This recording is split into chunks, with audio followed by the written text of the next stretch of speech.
Bonjour, aujourd'hui je fais une vidéo qui ne sera pas une vidéo pratique mais plutôt théorique sur la peinture abstraite parce que j'ai des personnes qui m'ont demandé comment on commence, comment on démarre une peinture abstraite. Alors je lui ai répondu que c'était une longue réponse à donner car il y a d'innombrables moyens de commencer, débuter une peinture abstraite. Alors là, je vais essayer de faire ça pas trop long. Ça va durer, je pense, à peu près une demi-heure, peut-être un petit peu plus. Peut-être jusqu'à une heure, en tout cas, maximum. Je vais essayer de ne pas dépasser une heure, mais je ne crois pas que j'aille jusque-là. Je vais vous montrer différents artistes, dont une qui est théorique, Rolina Van Vliet. Vous vous souvenez que je vous ai parlé de Rolina Van Vliet, son livre sur la peinture abstraite, que je n'ai pas avec moi, le premier, là, mais en tout cas, ça, c'est un de ses livres, je crois que c'est le troisième.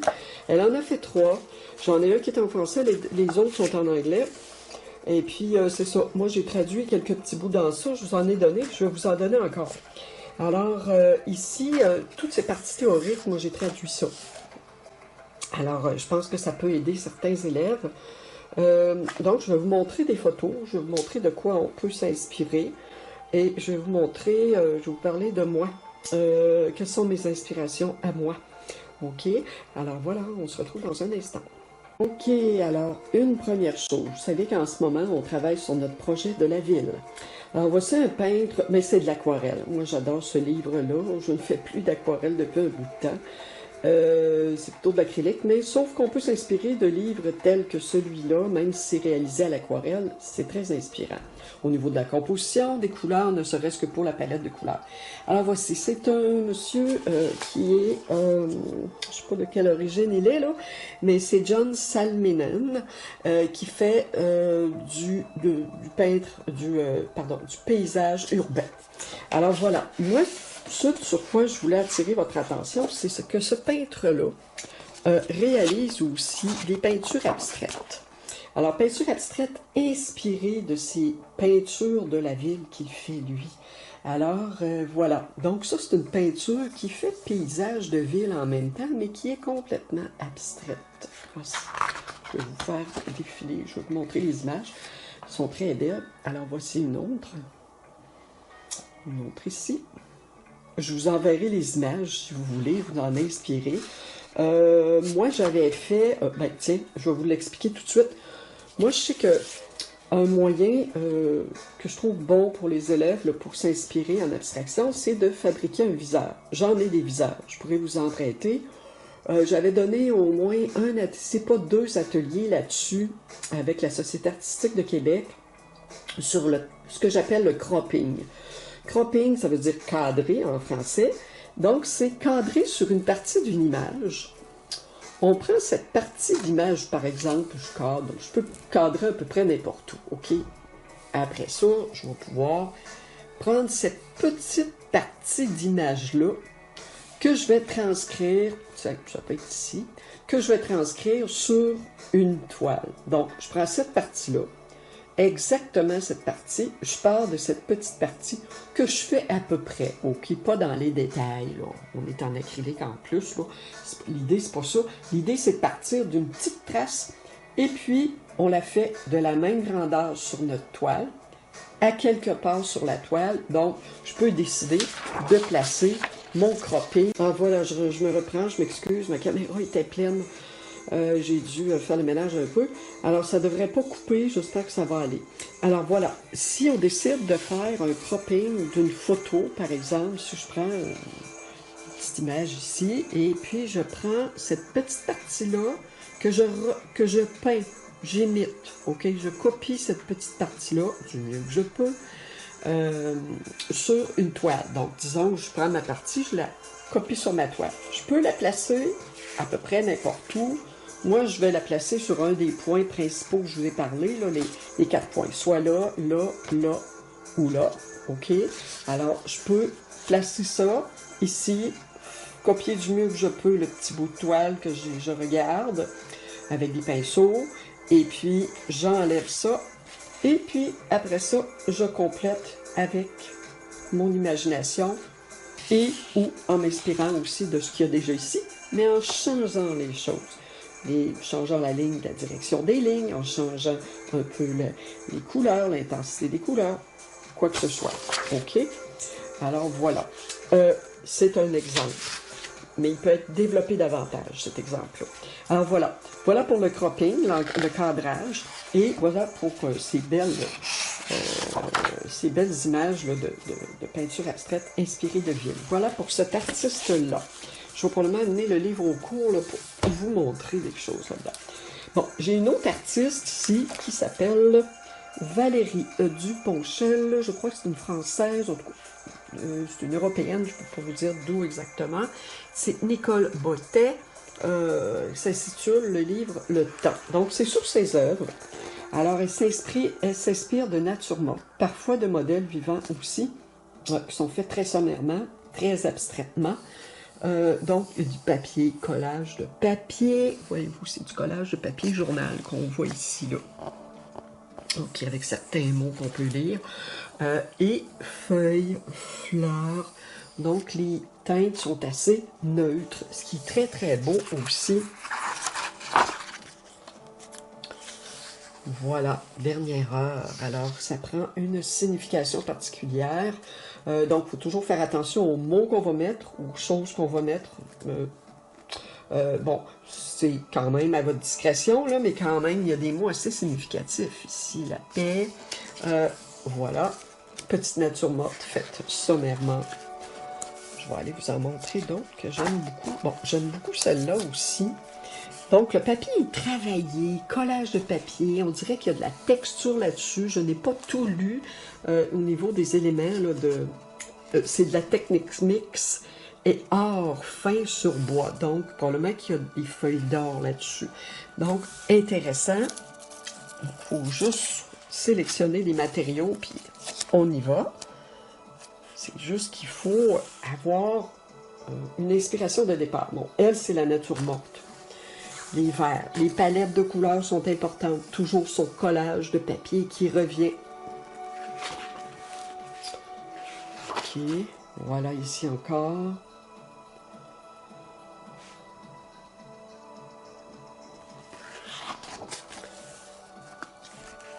J'en ai d'autres ici. Le format vertical. Encore notre nature morte. Je pense qu'il y a des gens que je connais là, dans les groupes. Là. Une personne que je connais qui vont aimer ça. Ici, voilà encore une autre. Très douce. Ici, juste un petite assiette, petit plat de service avec des fruits seulement. Quelques couleurs. Noir, blanc, une couleur terre de sienne. Peut-être un jaune ocre, rouge, noir. Pas plus que ça. Bon, alors il y en a bien d'autres. Voilà. Alors ça, c'est intéressant. J'ai aussi une autre... Il y en a plein, j'en ai plein d'artistes comme ça. J'en ai d'autres aussi. Là, je ne peux pas toutes les présenter aujourd'hui, mais je vous présente ceux-là. Ici, c'est de la pellicule de plastique. Donc, elle s'appelle... C'est des livres qui sont... On ne les trouve plus sur Internet. Okay. Même, j'en ai fait venir un, là, le deuxième, je vais vous montrer sur Amazon. Et on ne les trouve plus où ils valent ils sont vendus très, très cher. C'est Maxime Masterfield. Alors ici, elle utilise la pellicule de plastique et elle fait ses œuvres. Elle utilise aquarelle. Elle utilise... OK, alors, un petit soubresaut encore, mais je pense que le problème sera réglé. Donc, c'est ça, je vous parlais de Maxime Masterfield, ici, Painting the Spirit of Nature. C'est ça, les livres sont très difficiles à trouver. Alors, moi, j'en ai deux. Ça m'a pris du temps à les trouver. Alors, c'est ça. Ça, c'est celui, le premier que j'avais fait venir. Lui, je pense qu'il est encore un peu plus ancien. Très intéressant aussi. Donc, elle s'inspire, elle fait de l'acrylique, elle travaille à l'acrylique aussi, donc aquarelle, acrylique. Donc, il faut lire ces techniques là, pour comprendre un peu, parce que c'est assez complexe, il y a toutes sortes de choses, il y a des textures aussi qui rentrent dans ça. Les palettes de couleurs sont très intéressantes. Moi, je m'inspire beaucoup des palettes de couleurs d'autres artistes parfois. Regardez ça, c'est beau. Donc, ici, on a des belles couleurs on avait des belles couleurs. Donc, on peut avoir des belles couleurs, des couleurs là, qui vont dans ils vont chercher jusque dans le mélange de terre avec le magenta, le pourpre que ça donne. C'est vraiment magnifique.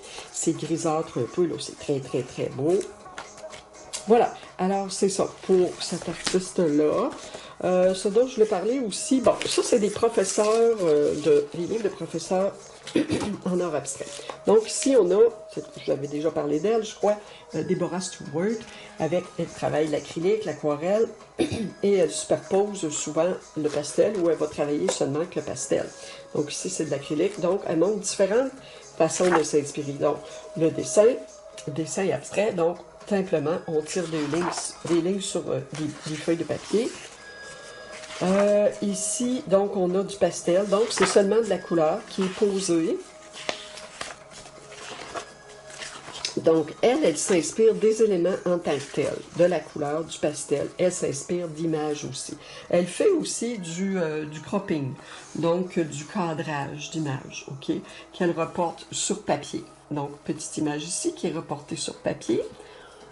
Elle fait son canevas, son plan sur papier et elle va par la suite faire des toiles avec ça. Elle peut dessiner des fleurs, prendre une partie de ce dessin de fleurs, en faire un cropping qu'elle va reporter sur papier aussi et par la suite, elle réalise sa peinture. Ici, c'est je crois, je sais pas si c'est la description de la toile, mais en tout cas, ici, ça me paraît être du pastel. Donc voilà, donc différents trucs. Donc on peut commencer avec une tache rouge tout simplement. On laisse sécher et après ça on va peindre. Donc ça, ici c'est du gesso coloré avec de la couleur, pardon. Et ici c'est de l'acrylique sur papier. Bon, ça peut être sur toile aussi. Donc voilà, alors donc, on peut partir d'une technique en particulier. Voilà pour elle. Ici, Rolina Van Viet qui donne beaucoup de trucs. Alors, moi, j'en ai un ici qui est Abstract 50 projets personnels, d'inspiration. OK, 50 projets inspirants. Bon, voyez-vous, ici, on a du papier d'aluminium avec, je crois qu'il y a du gesso avec ça. Collage, du papier d'aluminium sur une partie de la toile. Moi, j'ai commencé à le faire, coller un papier et puis faire une œuvre avec ça. Ici, j'ai, bon, ce livre-là recèle vers la fin, OK. Sans idée de base pour partir un tableau abstrait. J'ai pas tout traduit. J'en ai retenu quelques-uns, mais je pourrais les traduire et puis vous en faire part de quelques-uns qui pourraient être intéressants. On voit ici une de ces œuvres, ici, acrylique sur toile. OK. Bon, ça c'est intéressant. Ici. Ça, c'est une traduction aussi que j'ai faite, donc, pour des techniques différentes pour aborder l'abstraction. Ici, donc, Water-Based and Mixing Techniques, ça veut dire on travaille à l'eau et à l'acrylique. OK, nos projets, on peut les commencer juste avec l'eau et l'acrylique. Donc, il y a différentes façons de travailler à l'eau et l'acrylique. On en énumère plusieurs ici. Donc, les résultats sont donnés ici. Il y a quand même des choses là, qui sont très intéressantes dans ça. Voilà. OK, elle donne aussi, donc, l'acrylique et l'eau. Et on peut utiliser le fond de toile, texture, couleur, gesso mélangé à la couleur, texture avec du grattage, toutes sortes de trucs qu'on peut faire avant de commencer la peinture. Vers où on s'en va, quel moyen qu'on prend pour aboutir à notre finalité, ça, c'est à vous de voir. Alors, si vous avez de la difficulté à rentrer dans cette espèce de monde qui est imprévisible, je vous dis que la peinture abstraite n'est pas vraiment faite pour vous, à moins que vous aimiez ça vraiment. Mais au début, je vous le dis, c'est tout un casse-tête. Pour certaines personnes, ça ne l'est pas. Ils ont déjà la capacité d'expression en eux. C'est pas tout le monde qui a cette capacité-là. Je veux pas vous décourager, là. Je vous dis juste que de ne pas vous décourager, justement, qu'il faut travailler, puis il faut juste se laisser aller aussi et s'ouvrir au mélange de couleurs, aux textures, aux différents moyens de construire une acrylique abstraite, une peinture abstraite plutôt. Donc voilà, ici, collage d'intégration d'impression, de techniques d'impression. Alors voilà, ici, on a différentes choses. Impression, ça veut dire imprimer des textures, imprimer des traces à partir d'un matériel. Par exemple, si je prends du papier bulle, je l'imprime sur... je fais une impression sur un fond de gesso ou un fond de peinture, et ça va retirer un peu de couleur, ça va laisser une trace. C'est ça l'impression, c'est ça qu'on veut dire par là. Collage, on a même collé des pierres plates ici. Voilà. Bon, ici, collage papier d'aluminium, moi que j'adore. Je sais qu'il y a des personnes qui sont intéressées par ça. Moi, j'en fais déjà. Donc, je vous ai montré la technique. Je continue de vous en montrer encore. Ici, les techniques de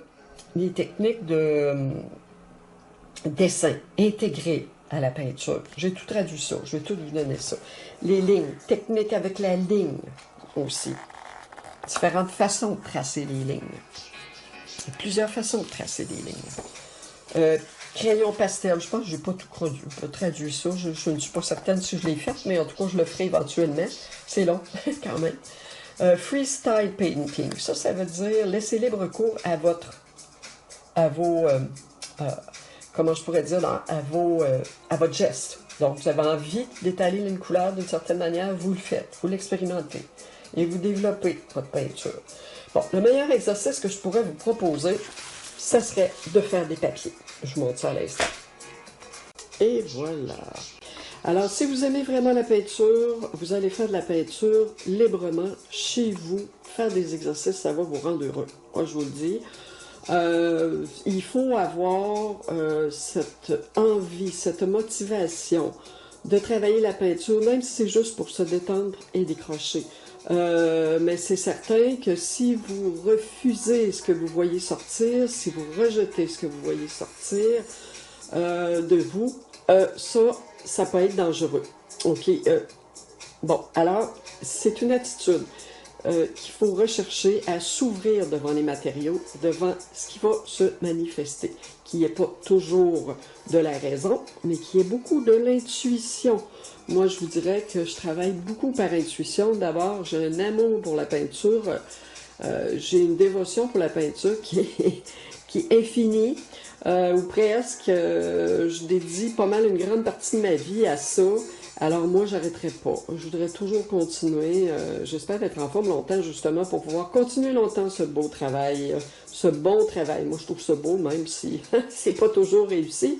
Mais il faut toujours se dire que même un morceau qu'on réussit plus ou moins, bien, l'artiste, son travail, c'est d'être débrouillard et c'est d'être imaginatif. Alors ça, l'imagination et se donner la permission de se laisser aller en peinture, c'est une chose que vous devez avoir et vous accorder surtout. Alors moi, je vous dirais exercice, même si c'est juste 5, 10 minutes, 15 minutes, asseyez-vous 15 minutes et faites des papiers comme je vous l'ai montré. J'en ai fait plein de vidéos sur les papiers, j'en ai fait une dernièrement. Je peux en faire encore en fin de semaine. Bon, alors, voilà, papier. Donc, c'est du papier d'aluminium, ce sont mes palettes que je recouvre, donc, ma peinture qui me reste, je la garde dans un petit papier Ziploc. Je plie mon morceau de papier d'aluminium, je le plie, je le referme un peu comme en papillote, si vous voulez. Je l'introduis dans un sac de plastique, je le ramène chez moi. Le soir même ou le lendemain, la journée même ou le lendemain, je prends mon rouleau et j'étends la peinture avec mon rouleau tout simplement à partir du centre vers l'extérieur. À partir du centre vers le bas. OK, donc il y a une manière de faire. Il ne faut pas passer trop longtemps, il faut passer assez. Est-ce que j'appuie fort sur mon rouleau ou j'appuie moins fort? Donc ici, j'ai appuyé plus fort sur mon rouleau. Alors la peinture, c'est vraiment comme une espèce d'uniformité là-dedans. Là. Le gris s'est réparti, l'orangé s'est réparti, le bleu. Donc ici, j'ai moins forcé. Donc on voit encore des lignes. On voit encore que la peinture est restée les plaques de couleur sont restées au même endroit. Si j'avais appuyé plus fort, j'avais passé plus longtemps. Alors à ce moment-là, ça se serait modifié. Alors c'est à vous de voir quand vous arrêtez. Ça vous apprend beaucoup à vous arrêter. Il y a des... Bon, voilà, ici. Il y a des pièces où j'ai... Ah, je vais les mettre ensemble pour pas vous mêler. Bon, ça, c'en est une autre que j'ai faite. Il me restait du violet, du blanc, un peu de rose. Alors voilà, le côté métallique est très intéressant qui ressort. Et qui, moi j'ai toujours aimé ça, puis je sais qu'il y a des élèves qui aiment ça aussi, ce côté métallique là. J'en ai rencontré qui ont fait des essais puis qui adorent ça. Voilà, les turquoises. Donc, ça vous apprend à mélanger les couleurs aussi. Vous voyez, même, il y a des mélanges de couleurs vert, jaune, ce petit rouge, magenta là, qui s'est mélangé, ça a donné une couleur terre. OK? Alors, vous allez vous rendre compte que les mélanges de couleurs, 3 couleurs primaires ensemble, vont donner une couleur terre. Ici, j'ai des verts, des orangés. J'ai rajouté du vert hier sur ma palette. Quand j'ai étendu ma peinture, je l'ai étendue et j'ai rajouté du vert et j'ai réétendu, j'ai encore passé avec mon rouleau. Et voilà, ici, même chose. Toujours mes palettes. Ce qui me reste, je travaille avec ce qui me reste. OK? Ici, c'est des palettes que j'ai laissées sécher complètement, sur lesquelles j'ai remis de la couleur liquide du genre Dollarama. OK? J'ai, à la bouteille, fait un écoulement de couleur sur ma feuille. La couleur était sèche en dessous, très important. Et j'ai passé avec mon rouleau une fois, partout. OK? Ici, donc, la même chose, même procédé. La couleur bleue que j'ai répartie et j'ai passé une fois sur mon papier qui était déjà sec. Et une autre fois ici. Voilà ce que ça donne. Ça donne des choses merveilleuses. Moi, j'adore ça. Moi, c'est mon inspiration. Alors ça, ces papiers-là, je peux coller ça sur une toile et puis partir ma peinture avec ça. Je peux modifier comme je veux ma peinture, comme je veux mon papier aussi. Je peux travailler dessus si je veux. Je peux juste retravailler sur mes papiers tout simplement. Faire des formes, passer avec la peinture, faire des impressions. Je peux faire tout ce que je veux là-dessus.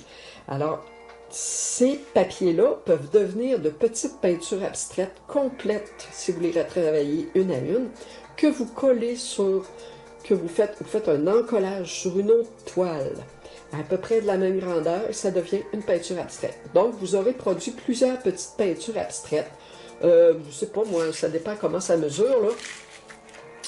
Vous vous arrangez pour que ça rentre à peu près dans une toile, soit que la toile soit plus petite que votre surface, ou qu'elle soit un peu plus grande, ou qu'elle soit très grande, et que vous complétez votre peinture, comme dans l'idée du cropping que je vous expliquais, vous collez votre morceau à quelque part sur la toile, et puis vous faites votre peinture. Vous pouvez ajouter des textures autour de ça, comme je vous ai déjà fait faire. Il y en a qui ont déjà fait l'exercice là, de ça.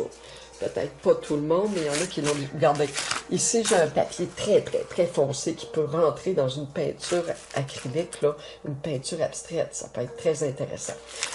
Si on venait qu'à faire une peinture avec une forme, je vous expliquais, là, mettons, je vais vous montrer un dessin que j'ai mis sur une toile, mais j'allais dire, bon Dieu, bon, c'est une forme humaine, ok? Ça, c'était un autre projet avant, là, ça fait 2 ans de ça.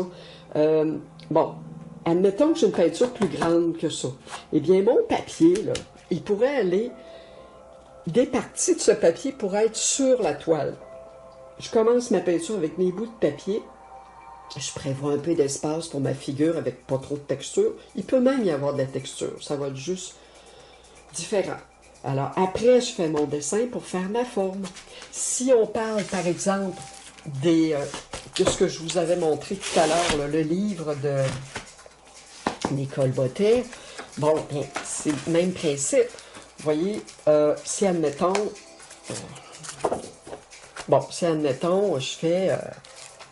je décide de, un exemple plus éloquent. Bon, on dirait qu'il y a de la pellicule de plastique ici, qui a été mis avec la peinture. Il y a quelque chose qui s'est passé ici de très particulier. Je ne sais pas qu'est-ce qu'elle a fait. Mais, admettons qu'on met de la texture, puis qu'on vient mettre des formes sur une nature morte, un profil humain, un animal, on parle toujours de silhouette. Je vais vous envoyer un lien Pinterest dans lequel je vais mettre pour le projet là, des exemples. Ok, ça peut être une barque sur le bord de l'eau, mais on va pas mettre nécessairement, on va pas faire nécessairement de l'eau sur la toile de façon réaliste, vous comprenez? On va juste mettre une impression d'eau avec des couleurs. Donc, je pense à quelque chose de très original. Moi, tout se rebondit dans ma tête. C'est pour vous dire qu'on peut être très libre au niveau de la forme qu'on va ajouter sur notre fond abstrait. Donc, l'idée, c'est ça. Vous pouvez travailler avec des papiers aluminium comme je fais. Je vais essayer de vous faire des petites démonstrations cette semaine, mais voilà, je vous en montre pas mal. Démonstration pour une toile, là, mettons. Bon, ici, regardez. Là, j'ai du papier journal. OK, c'est du papier journal. Je vous l'avais déjà montré dans une autre vidéo, je crois. Donc, voilà. Alors, j'ai appliqué de la couleur au rouleau. Tout simplement.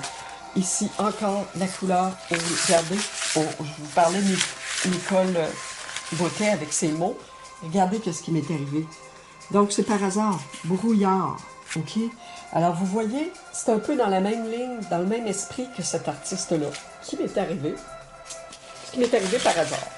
Donc, celui-là, je l'aime beaucoup. Dans les bleus. Ici, encore une fois, je peux mettre les mots à l'envers. Je ne suis pas obligée de les mettre à l'endroit aussi. Regardez ici, j'ai des blancs, j'ai des rouges, jaunes, verts. Des mots. Des mots ici. Un visage qui sourit. OK? On le voit à peine. Ici, encore des visages qui sourient. C'est quand même assez étonnant. Ici, encore une fois, des mots. On ne les voit pas au complet. Des chiffres. Des mots. OK? Alors, c'est ça la stimulation pour commencer de la peinture. C'est tout simplement ça. C'est tout ça et en même temps, pas beaucoup de choses parce que ça prend pas beaucoup pour stimuler.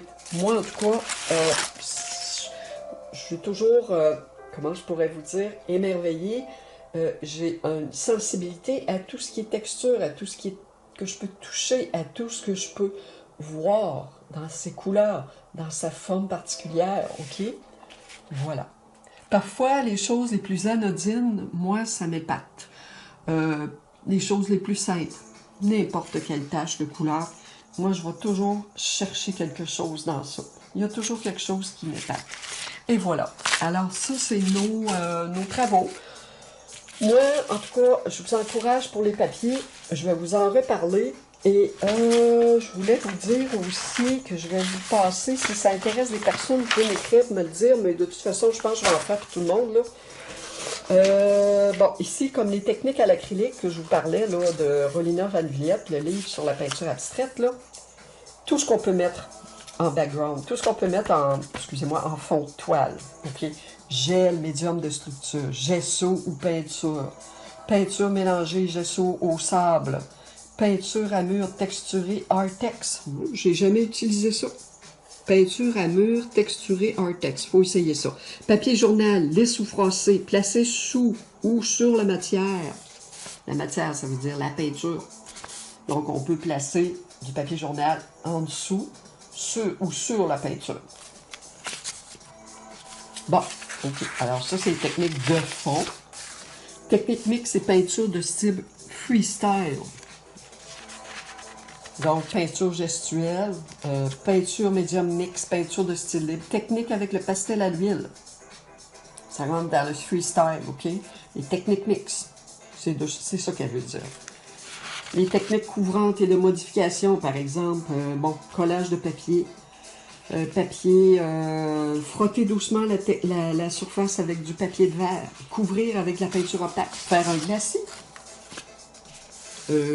On peut coller du papier de soie aussi. Bon, alors, sur une peinture encore humide, on peut retirer de la couleur. On peut gratter la couleur avec un couteau à peindre, on peut vaporiser de l'eau ou l'étendre avec un pinceau, essuyer la couleur, retirer de la couleur à l'aide d'une éponge.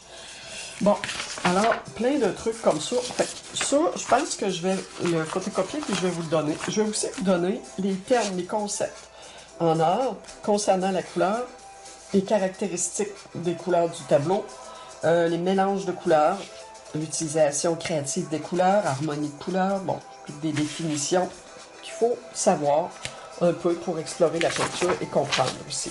Je vais aussi vous photocopier qu'est-ce que l'art abstrait, de Rolina Van Vies. Et je vais photocopier l'aspect pratique aussi. L'aspect pratique, bon, pour développer le sens artistique. Bon, elle donne des conseils. Bon, elle explique un peu. Donc, il y a beaucoup aussi des grands principes ici. Je pourrais peut-être vous le donner aussi. Fait que je vais vous donner 1, 2, 3, 4, 5, 6, 7, bon, peut-être une dizaine de feuilles, là, 2 $. Puis, si vous le voulez. Donc, je vais vous donner ça, je vais le traduire, puis vous allez avoir ça. Donc, je vous encourage à faire des papiers. S'il vous plaît, motivez-vous. C'est très important de vous impliquer.